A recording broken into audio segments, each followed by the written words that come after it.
Hey y'all, let me turn this way so you can see me. There I am. I came out for a walk around the neighborhood. Maybe we should walk this way because of the sun. Let's go this way. We were going this way, but when I turn this way, I get invisible because the sun is shining this way and the wind is blowing this way too. I probably should turn around. Look how I'm dressed. It is cold today. It has been cold for the last week, I want to say. We had like out here in the desert, we had like a week of like 70s. Temperatures were in the 70s and then it just went down to like the 50s. And so today is probably like low 50s or maybe 50 degrees. It's later in the evening too. The sun is starting to set slowly and it is freezing. I have on a long sleeve shirt, a sweatshirt, and then I have my jacket on, and then I have my little wool hat or fleece hat on. I made the boys, see the boys? I made the boys put on their jackets too. Even though it's not cold. And see the teenager over here talking back? I have this 14-year-old boy who likes to talk back. What do y'all do with that? I don't know. But he doesn't like to wear a jacket. And I'm like, it's cold, put on a jacket. And then we'll get halfway through our walk and he'll be shivering and looking like a lost puppy. So anyway, I haven't been on a walk in a while. We try to go for a walk every day if we can, especially when it's summertime. When it's summertime, we are good. We walk early in the morning, like at 7 o'clock in the morning, if I can, if I'm not on site working. And we have to go early in the morning at 7 o'clock because out here in the desert, during the summer, it's like 115 degrees every single day. Or a lot of days, I'll say that. It's always between 100 and 115 during the summer for months. So during the summer, we're out here walking early in the morning or on our bikes riding. Or we come out in the evening, right, when the sun is going down, like a lot of people. But it's still hot during the evening. So we like to do it during the morning hours. But right now, it's winter. The weather's okay for walking, but I'm cold. I don't like the cold weather. I don't even know. I don't know. I feel like I'm meant to live in the Caribbean, you know? I need to live in the Caribbean. Actually, that's a retirement plan, right? I mean, we do have a house in the Caribbean because, you know, hubby is from Belize. So we have a house there that when we go to visit, which is like a year, every year or more or less, depending on what's happening. But we have our little house that we go and stay in, but it's not, you know, it's like a vacation home. It's small. It's not something that I could pick. I mean, I guess I could pick up and go and live in it right now. But I have to have all the other stuff ready, right? Like I have to have all of the other things, the income and all of that. We tried to do that one time, actually, several years ago when the boys were really, really small. And I was just kind of done with trying to work and juggle, you know, raising the young kiddos. And we were just kind of fed up with like the lifestyle here, right? Just like work. And the weather and the very depersonalized nature of living in a lot of places in America, right? You don't have a sense of community like you do in other places around the world. And so we decided, you know, hubby's family is still all in Belize, most of them. And he's from a really small village in Belize. with like 100 people, and all the 100 people are his family. And so I think we're gonna cross when we get a chance and go around. Wait for some of the cars to clear out, and then we'll cross. But anyway, so we got to the point where we decided, you know what? Let's get a change of pace going. Let's just pick up and go and try it. Because since we met in high school, by the way, and we've been together ever since. That's another story for another day. Okay, we still can't cross. There's still cars coming.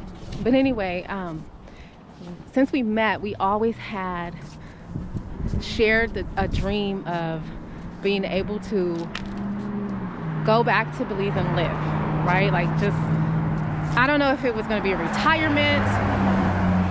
Okay, we can cross, boys. Come on.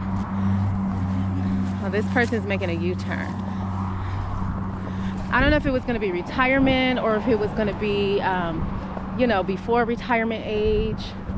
But we had this dream of, we've always had this dream of returning to, well, for him, returning to Belize, for me, moving to Belize and living and just having like abundant fresh air and abundant fresh water and fruit trees and community.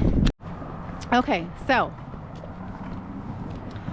we always had that dream, right, of just living in abundance, and we felt like, you know, we had that connection already to Belize through my husband, and so why not?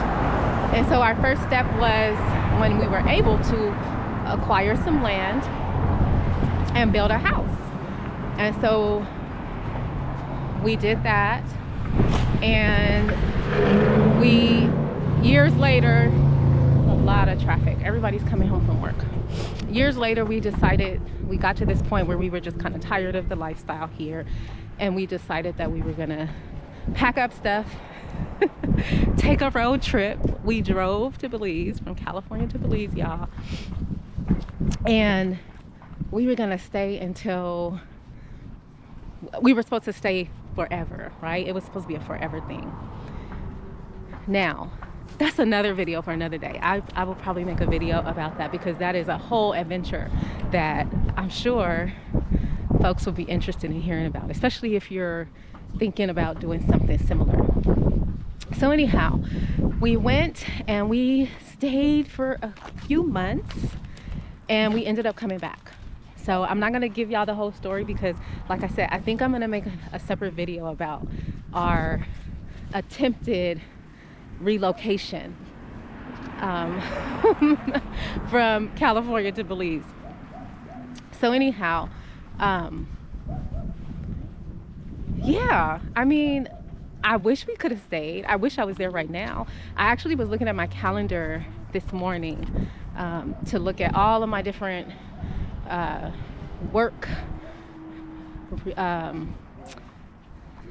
my work schedule, right? Because I'm a trainer. I train social workers, and so I get my schedule like a month in advance, or 2 months, 3 months in advance. I get scheduled to go in and do certain trainings, and so I have my January one booked out. I'm really, you know, I'm pretty busy for January. And then my February one is starting to fill out as I get emails about trainings that they want me to go and do. And my March is empty. So I'm thinking we might be making a trip to Belize in March, so I can get some warm weather, because this is not it. I don't know how I've been able to do this cold weather. I'm an LA girl, so I'm born and raised in LA. Although I left LA at 17 and moved to the desert. There's a little doggy behind this fence barking at me. He's cute. Cutie. So anyhow, moved to the desert when I was 17, when I went to college, and I have not returned to LA to live. I moved back 1 year 1 year for graduate school, when I went to UCLA, 1 year of graduate school, I lived in LA again as an adult, and I hated it. And I left again, and then stayed in the desert. So I've lived most of my life in the desert now. So I don't know how I've done it, because it gets pretty cold and pretty hot here. But I like to have a little break every now and then. I like the tropical heat. I like the humidity. I know a lot of people don't like the humidity, but I do. I like to sweat. It's very cleansing. So I just need some of that right now. So I'm thinking March. March is going to be it. And Jediah's birthday is in March. Jediah looks like a snowman with all of his cold weather stuff on. But anyway, Jediah's birthday is in March, and so we could do like a birthday trip thing and maybe stay for like a couple weeks or something in March. That's what I'm thinking. So stay tuned. I'm really this close. I'm this close to booking a ticket, or booking some tickets for us to go and, I don't know, just warm up. Jaden, don't you want to go to Belize? You don't know. Jaden doesn't. He's at this age where he doesn't know anything. Like, that's his answer to everything. I don't understand. Okay. He doesn't know. All right. So this close to booking a ticket, ready to go get some warm weather. I'm wondering if it's gonna help. I've been having sciatic pain for the last maybe.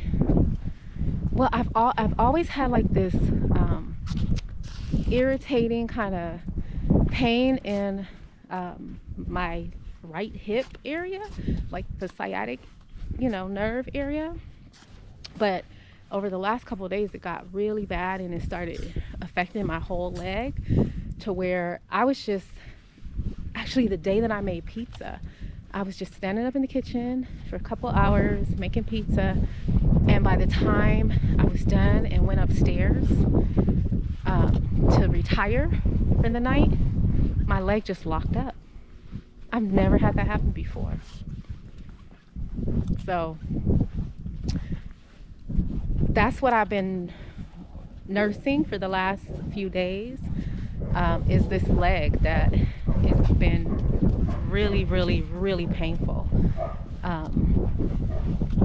Today is the first day that I'm actually able to walk like a longer distance than just, get out the car, go to the house, get out the car, go in the store. So I'm making myself do this because I want to remain mobile.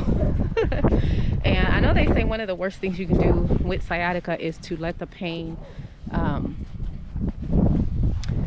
make you become non-ambulatory, right? Make you to the point where you don't move. And so I don't want to get to that point. I do have a really high level of tolerance for pain. I have a high level of tolerance for pain. So, and I don't take medication, like prescription medication, over-the-counter medication. I don't take that because I can't. All those things I'm really sensitive to. So I don't take those medications. So whenever I do have pain, I kind of just have to deal with it. Or I go and I get do some my herbal kind of stuff, where I do like a herbal bath for pain and inflammation, or I'll drink some herbal teas. I'll do some lymphatic massages, things like that, to help support my body through whatever process it's going through. And that's what a lot of people don't realize about pain. I listen to people talk, or I listen to what people share with me when I tell them, like, oh, I'm having a pain, or oh, I have a cold, or whatever, something's ailing me. And the first thing that people will always say is, did you take some medicine for that? What are you taking? Well, I have this medicine that I take for that. That is the go-to. And that's strange to me. I understand that people don't want to be in pain. That's not strange. But the strange part for me is that in our culture, we have been taught to want to stop pain. We're taught that we're not supposed to feel pain, and we need to stop it if it's happening. Now, there is something natural about wanting to stop pain. I realize that it hurts. We don't want it, of course. But what if we were to listen to the messages that the pain is giving us? And so that's where I am right now. I'm at the point where I was kind of forced to get to this point where like I talked about this in other videos before, but I got really sick at one point with these really strange symptoms where everything that I would be exposed to internally and externally would give me extreme heart palpitations and dizziness and weak limbs and just all sort of weird symptoms. And I mean, even drinking water was doing this to me. And so I had to be really particular about what I exposed myself to for a long time. And I still have to be like that. I just don't have the extreme reactions that I used to have. And so one of the things that I noticed was, so it really became apparent to me because I had asthma all my life since I could remember. And when I got really sick, one of the things that caused me the worst symptoms was taking my asthma medication. And it had got to a point where it was almost like I was addicted to it. Actually, I was probably addicted to it and didn't realize it. Because sometimes I would just, like, I remember times when I would leave the house and forget to take my inhaler with me. And as soon as I remembered, I would start having symptoms of asthma. Like all of a sudden, I was fine before, and all of a sudden I would start getting short of breath. And all of a sudden I would start wheezing and all of these different symptoms. And so I would have to turn back and go and get my inhaler to alleviate the symptoms. Now, at that point, I realized this is an addiction, and it's connected to what's happening in my mind and my thoughts. And so the last time that I took my medicine, when I got really sick with these mysterious symptoms, actually no, I had a cold, and whenever, as an asthmatic, whenever you get a cold, sometimes your asthma symptoms get worse, right? Because if it's a respiratory cold, it aggravates your asthma. And so I took my inhaler to alleviate the cold and the breathlessness and all of that. And I thought I was gonna die. Like, I literally thought I was gonna die, y'all. Like, taking that asthma medicine, this was around the time when the mysterious symptoms started happening anyway. And I just so happened to have a cold at the same time. And so I took that inhaler that day. And it just, I mean, it took me out. It took me out to where, I mean, my blood pressure shot up sky high. I've never had a problem with high blood pressure. My heart was racing 1,000,000 beats per minute, and it was the scariest thing. And so that was the last time I took my asthma inhaler. That had to be about 6 years ago, 5 years ago. And even before the mysterious symptoms and before that day, I had already been on a trend where I didn't really need to take the inhaler that much anyway. It was only because I had a cold that, I really was struggling with my breathing. And so I reached for my inhaler. So I vowed that day, from that day forward, I'm never touching this stuff again. What the heck is this that they gave me? And I have been taking this inhaler for 30 plus years, 35 years, okay, maybe 30 years. I mean, it wasn't the same prescription over 35 years. I've taken so many different medications, and steroids throughout my life for this asthma crap, and it always made my heart race, but this was extreme. This was extreme. And so I started to do my research and reading and all kinds of stuff, and figured out that I got to learn about my adrenals. The asthma is really all about your adrenals and your hormonal system and all of that stuff. So I haven't taken my asthma medicine since then. If I do feel asthmatic symptoms, I recall that time, or all those times when I would leave my inhaler at home, and when I would think about the fact that I forgot it at home, it would trigger asthmatic symptoms.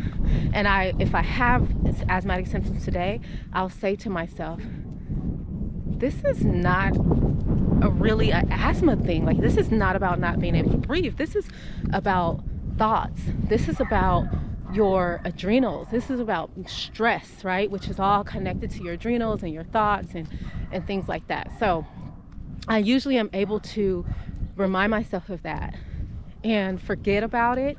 And I mean, I'm breathing, I'm still walking and talking. It's, I just feel a little bit of maybe chest discomfort, and I'll do something else, right? Like I said, take a herbal bath, do some massage, do some meditation, or just distract myself and not even think about it. And then by the time I look around, the symptoms are gone. I mean, this is a person, I was extremely plagued with chronic asthma.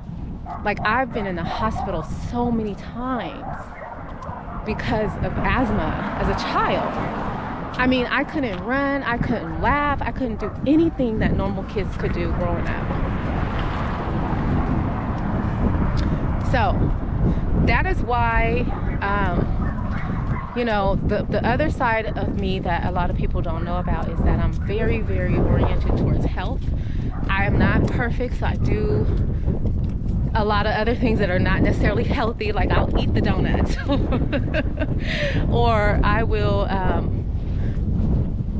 eat something fried, or that kind of thing, but that's far and few between. I do a lot of days and months where I'm only eating raw fruits and vegetables, and I'm making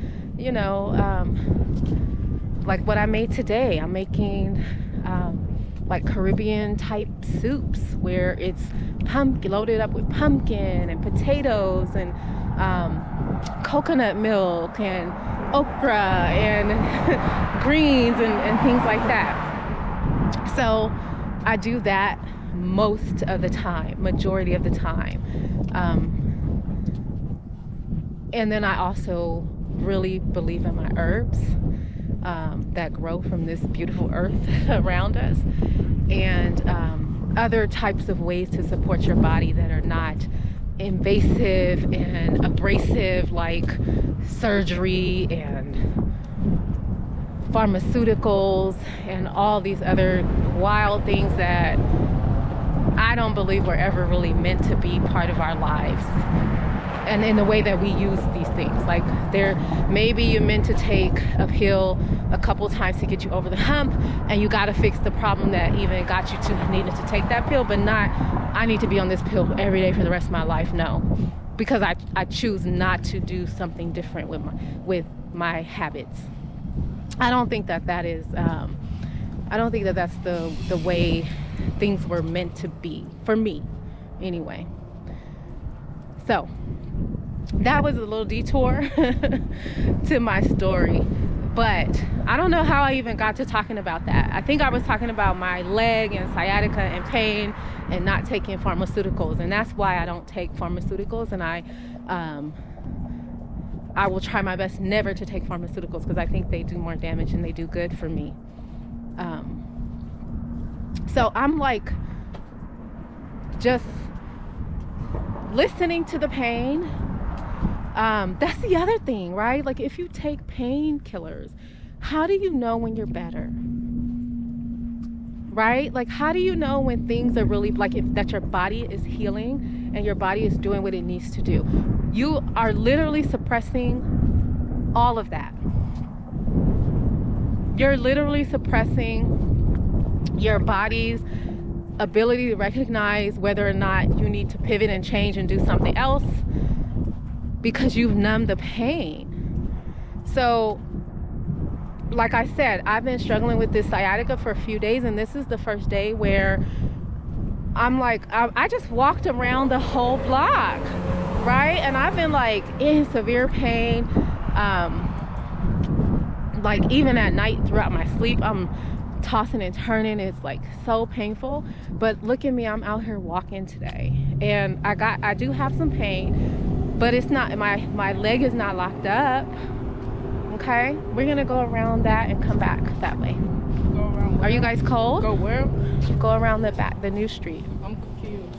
Okay, so just follow. Yeah, so anyway, you know, that's a little bit of where I am right now. Just happy to be out here walking and getting the boys out of the house because they like to sit at their computers all day. They homeschool, so they're at their computers anyway because they have classes online and they're doing work online and they're reading electronic books on computers and things like that and typing papers. But then they also like to game, and so they're always gaming. And so I'm like, well, at some point you got to get up from that chair and get out and do something. So they're still kind of at that age where you gotta force them to get up and get out and manage their time a little bit better, especially because we're a little different because we do homeschool, and they homeschooled for almost all of their educational years. So getting them out and getting them walking and moving, they're up there walking together. So it feels good though. It feels good to get out. Feels good. I'm freezing. I should have brought my gloves. My hands are like icicles. They are so cold because there's a little wind blowing too, and that makes it feel colder than it is, even though the sun is out and it's bright. We're gonna go around. So I don't know.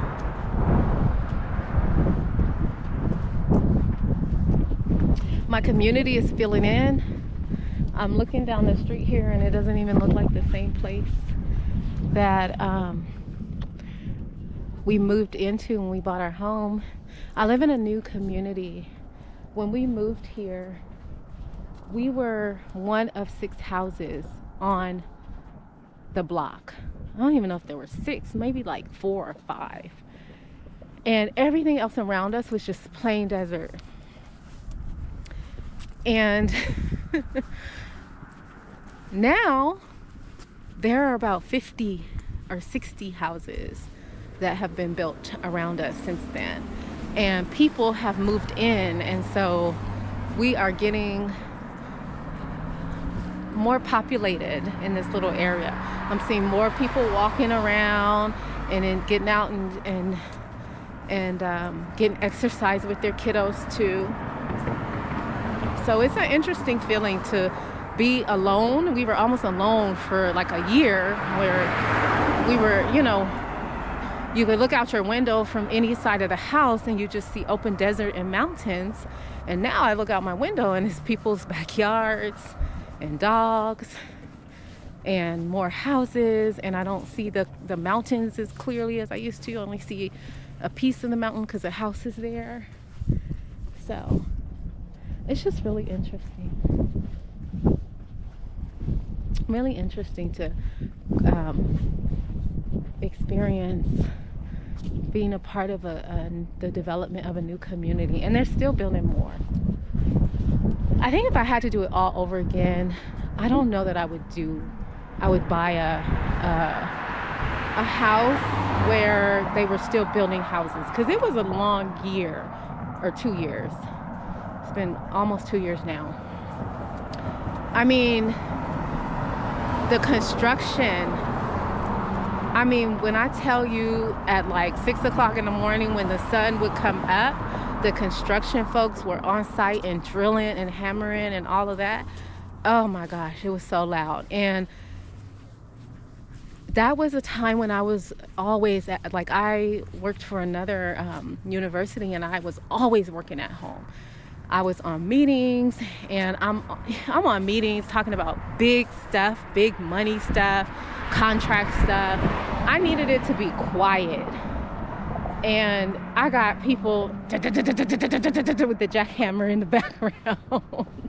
And the workers with their music, you know, they whistle while they work, you know, they put on the music while they work, and they got the music blaring. And just so much. So I don't think I would do it all over again. So I'm walking down not the last street, but one of the last streets where they're still building. Go ahead. Yeah, we're gonna go down here. So half of the street they've built up, and then half of it they haven't built up. But look at this, y'all. These are the frames to the houses. They're building these houses really close together. Right here, I think this is 2 houses, looks like. 2 houses right here, and then one over here. And then over here, 2 more houses that are gonna go up. And then they have some more down here that they're building. Now, listen to homeboy on the roof up there with the staple gun. Stapling. Like, that's what I had to deal with, and that's quiet. That's quiet compared to the other noise. Like, they were literally building the roads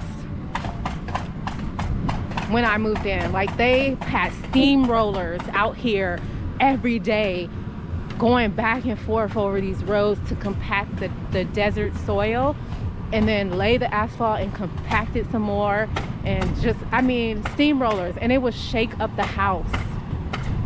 So I'm glad they're over that. Like, they've done all the roads. The roads are all done, because again, there were no roads here. It was all desert. See, they just working away. You hear the music? So anyway, I don't think I would do it over again. I think now maybe if I got up and went to work every day and came back home at the end of the day, and then they would be done with their work, and then it would be quiet, maybe. But since we work from home most of the time, we have to contend with all of the noise from the construction. Oh, see, they're gonna build more roads over here soon. This wasn't open a while ago. So, but I see that they have started to do construction down that way too. So they're gonna have the steamroller back out here in a little while. I'm hoping they're far enough away from me now, since they've built like 2-3 streets over. But look at these houses. This is one of the new ones. This is a different builder though than the builder that built our house. This is a different design. Different design. I mean, they're cute houses. The other thing I do, I wouldn't do again. I wonder if anybody lives in this one. I don't know that anybody has bought this house yet. I like the porch though. It reminds me of like an old style house in LA where I grew up. So these are what you would call track houses, where, you know, they have a set of like 3 different designs. We're gonna go this way. We're gonna go this way, boys, because I'm freezing. My hands are like frostbitten. We're gonna go this way to go home. So they're like track houses where there's like 3 to 5 different styles that you choose from, and you get to customize the colors and things like that, and the flooring inside, and the paint and the countertops and the cabinets. You get to customize that, but you get to choose from one of a few different designs. So because they are tract houses, they're cheap.